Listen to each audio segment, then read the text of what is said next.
President. Senator from Alaska. Mr. President, I would ask unanimous consent that privileges of the floor be granted to Alexander Habistro, who is a military fellow for my office, as well as Charlotte Regula Whitefield, an Oceans fellow for my office, for the remainder of 2017. Without objection. Thank you, Mr. President.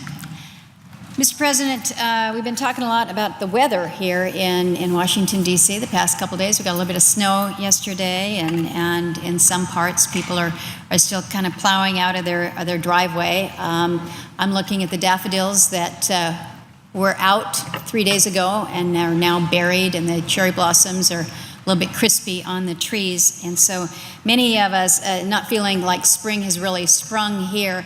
But in Alaska, in my home state, when we think of spring, one of the things that brings a smile to the face of so many of us is it means it is time for the Iditarod, the last great race on Earth. And it is an exciting time of year for so many when we come together to celebrate a 1,000-mile race across some pretty desolate territory in the state of Alaska. The race itself has a very storied history, one that is somewhat unique to the state of Alaska and to our culture. The race commemorates a life-saving diphtheria serum run to the community of Nome. Back in 1925, there was diphtheria that had raged through the community, and there was no way to get the serum to Nome. We didn't have aircraft that could make it that far. Remember, it's pretty cold in February, in March. We still don't have a road. We really had no way to move the diphtheria, so it was determined after a great deal of debate and discussion and pros and cons that they would use a dog team relay to get the diphtheria, to get the serum to Nome. And names of dogs that have now become infamous, like Togo and Balto, Fritz, led this amazing race. And today, the memory of that life-saving race is lived on in a race that features just a little bit shy of 1,000 miles, again across pretty frozen, isolated areas, involves 1,000+ dogs that are in the running. And for many of us, there's 1,000 more reasons that you really wouldn't want to do that. But I have to tell you, it is one of the things that as I look at these mushers, as I look at these dogs, as I look at all that goes into the mushing history of our state, it makes me excited about not only the men and women who are the mushers, but the true athletes, the canine athletes, and all that they give up. I was home in Anchorage last weekend for the ceremonial start on Saturday. It's a great deal of a hoopla. Not too many communities in America where you actually truck snow into the downtown part of your community, fill the streets up with snow so that the dog teams can launch from downtown. Thousands of people gathered to watch the start, and we were commemorating the 45th annual Iditarod race. The start the official start was on Monday morning in Fairbanks, Alaska, a town that I also call home, having gone to high school there. And the route this year was from Fairbanks, what they call the northerly route, up to Nome. It shaves a little bit of the miles off. I think this year it was about 979 miles, so not quite 1,000 miles, but still good enough to test a man or a woman and their dogs. But kind of tough starting in Fairbanks on the morning of the race. The temperatures were around 50 below. They hit the river, went right past the house where I grew up, and went downriver. By the time they got to the first checkpoint there at Tanana, the temperatures were 50 below, and people were talking about how you stay warm on a sled, who has bad frostbite that's coming back after years of running. Let's just put it this way. The Iditarod is not for the timid or the weak. It takes real grit to run this race. And when you think about all the hoopla that comes with a ceremonial start and all the people that come out in the communities, then you get on the trail and you are alone. You are by yourself. We've got 26 different checkpoints between Fairbanks and Nome, and as a musher reaches a checkpoint, there's an appreciative audience of the villagers that come out to cheer them on. Again, the villagers can't offer help with taking care of the teams. The mushers have to do it all themselves. But a lot of time to think, a lot of time to reflect about the beauty surrounding you, a lot of time to worry about whether or not you've got moose or wolf or bear or whatever is out there keeping them company. But truly, this is not only an endurance race, but it is a race that challenges the mind, stretches of just almost mind-numbing isolation in the cold, where you're just focusing on your team in front of you. But as you can see, when you get out into the wide, this is right on the outskirts of Nome. This is coming in at the end of the race. A lot of isolation out there, and the temperatures that you're dealing with are tough on a human being. They ranged over the course of this past week. The temperature range was a 70-degree range. The temperature in Nome yesterday at the conclusion was 4 degrees above zero, so it's on the positive side, which was good news for the mushers, but that's a pretty substantial range that you are going through. Amazing race in terms of the strategy that goes into it, and you would think, well, you just get your dogs in line, you know where you're going to feed them, know where you're going to let them rest, but the strategy that goes into a race like this is really quite unique to the various mushers. What we have seen with this race is an extraordinarily fast race where the winner was averaging between 10 and 11 miles per hour between some of these checkpoints. It's pretty extraordinary to to have your dogs keep up a pace like this. Some mushers will hop off their sleds and run alongside their dogs when they're going uphill just to take some of the weight off the sled. But think about that. You've been going for a week.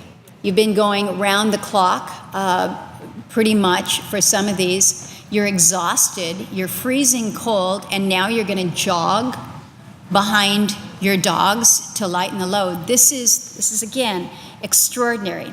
Many of the others, as they're approaching the end, will keep their strongest dogs, shed the non-essential gear, switch to a lighter sled to push through on the final stretch. But it's a lot of different tactics. When a dog is tired, putting them in the basket so the dog can rest, kind of like a coach on a basketball team. You need to be put on the bench and just kind of take a breather here. We do it with the dogs as well. But this is a race not only about the endurance, but it also is one where there is a great deal of work to ensure that these high-performance athletes are cared for, that their safety is cared for. Again, if a dog gets too tired, is just not right, mushers you can leave them at a checkpoint to ensure their well-being so that they're not pushed too much. Again, putting them in a basket, making sure that the dogs are cared for. There's a veterinarian at every step along the way, and the vets check the dogs out at every checkpoint, and the mushers have to carry the veterinary check recorder, if you will. And these vets are not local vets. There's some 50 vets that volunteer to come to Alaska for the Iditarod and go out there along the trail to one of these checkpoints to do the checks before the race, after the race. When I was in Anchorage last week, I was visiting with a veterinarian from Colorado. Mr. President, you probably might even know him, but he comes every year. This was his 8th Iditarod, and he volunteers his time because, again, an amazing race with amazing canine athletes. They're the ones that get the care and attention. I don't know that there's any doctors that are out along the trail that care for the mushers, but the dogs are well cared for. It is required that there is mandatory rest taken. The mushers can determine where the 24-hour rest period is taken. There's 2 8-hour stops, one along the Yukon River and one at White Mountain just before you get to Nome. But you think about the demands on the individual as they are mushing along at this pace. There's a story out of this year's race where a musher, I think it was day 3 into the race, a team comes into the checkpoint and they're clipping right along, but there's no musher. The musher has fallen asleep while standing on the runners of his sled and just kind of fell off his sled. He had a pretty good team, if I can just say. They knew, they were obviously following the trail from teams ahead of them, and that team just went on in and ended up at the checkpoint there. And it was a little while later, another musher comes along and sees this musher walking, following his dog's footprints. He gave him a ride to the next checkpoint where his dogs are all there just waiting for him, saying, you know, we got here first, where were you? But it kind of speaks to some of the issues that go on along the trail. Used to be a time up until this year there was no two-way communication devices that were allowed, not at all. So your cell phone, you could not have your cell phone with you, and it was designed to make sure that you weren't gaining unfair advantage in determining where other mushers were ahead of you or behind you. But for safety reasons, I think there is a recognition that being able to send out an alert if you need it is probably wise and important. 1,000 miles is a lot of land to cover, and there's a lot of things that can go wrong when it's just you and your dogs along the trail. So the news is big about the 45th Iditarod race. This year, the winner, a fabulous gentleman by the name of Mitch Seavey, blasted the overall record. Extraordinarily impressive. He set the Iditarod record of 8 days, 3 hours, 40 minutes, and 13 seconds. What is wonderful to add to this story is that this is the fastest time. The next fastest time, the fastest time that we had up until this year was the year prior that was set by his son. So think about that, Mr. President. What athletic competition, what sport can you have a father and a son going toe-to-toe, beating the all-time record? Last year, the 29-year-old son is the winner. This year, the 57-year-old dad is the winner. And who came in second this year? The son. So when I was at the ceremonial start and I had the opportunity to see Mitch Seavey, I went up to him and I'm like, okay, I know everyone is betting on Dallas Seavey to win because it would be win number 5 for him.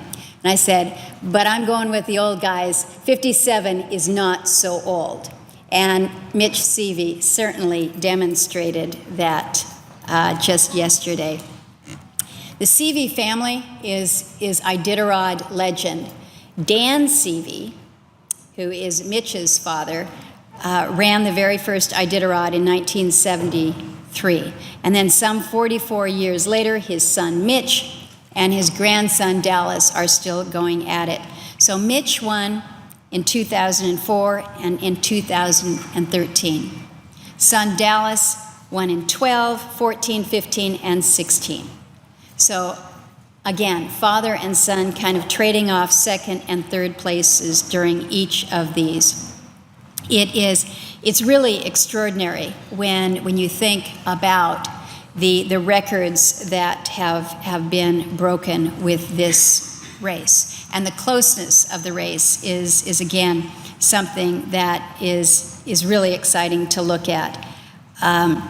When the second and third place finishers came in, Dallas came in just 5 minutes ahead of the third place musher, Nicholas Pettit, who calls Girdwood the hometown of one of our young pages here, and a place that I call home as well. So a lot of excitement with the winners, not only with Mitch Seavey's just record-smashing race, but also the fact that he is the oldest racer to win at 57. But again, as he has reminded us, hey, 57 isn't that old. But then to acknowledge that both Dallas and Nicholas Pettit came in breaking last year's record as well. So for the sixth year now, we have sixth year in a row, we've had a Seavey champion.